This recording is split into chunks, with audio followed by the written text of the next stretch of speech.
Okay, we'll study the earthworm today, and I'll be using this board right here. First, the basics. Earthworms, they have a hydrostatic skeleton, so they're supported by their own body fluids. There are only two muscles you need to learn, and they have these structures called chitae. Alright, those leg-like structures where, you can also call it bristles. In a sense, it kind of functions like legs, but it doesn't actually move the earthworm forward. It's only either to hold onto the ground or to let go of it. So the better word is to anchor. I look like a creep. So whatever. You're not here to see my face anyway.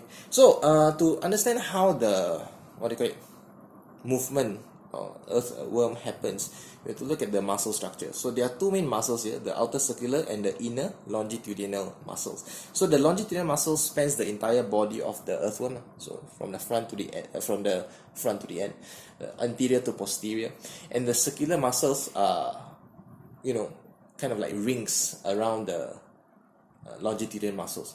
So to understand how the movement works, let me just try to readjust this so that it works. So in order to understand how this works, right? Let's say they are trying to move this way. So this is the anterior, this is the posterior end. So what is going to happen is, if they want to move there, the posterior end's chitae will anchor to the ground. Okay, so they hold onto the ground. The ones over here, they let go of the ground. That's why I didn't even draw it. So what happens is, first you have this section here where the outer circular muscles contract. Okay, so this one will contract. When you contract, he presses down on longitudinal muscle. I'll give you an example. I got myself a tube of toothpaste. Right, it's been used for a little bit, but I think you can understand. So this would be like the longitudinal muscles. This will be the circular. So if I squeeze, alright, this section will become thinner. Okay, maybe I should do it. So this section becomes thinner. This one becomes thicker. Alright, everything behind it becomes thicker but shorter. This one becomes thinner and longer. So the earthworm works the same way.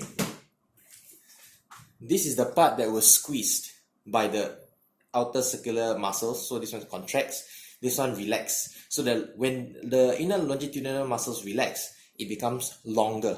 Alright, longer but thinner. The opposite will happen over here. So there is a thickening going on over here, because now the inner longitudinal muscles are the one contracting, the outer one relaxes. So when he relaxes, you just let go like that. So it becomes thicker.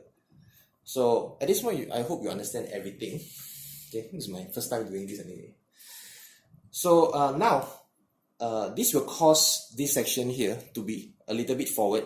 And when that happens, right, they use the chitae to anchor themselves to the ground. While the back, as you can see, I have retracted it. So they let go of it.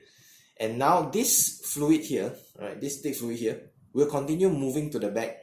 Right, moving to the back and then forward. Okay, continuously. So we call this a peristaltic wave. So the peristaltic wave is what moves the earthworm forward. And the chitae, they either have to let go of or to anchor it to the ground, depending on the situation. So you can just take a nice look of this again. Not that it really, is important. You guys have your own notebooks, you can rely on that. But thanks, I guess.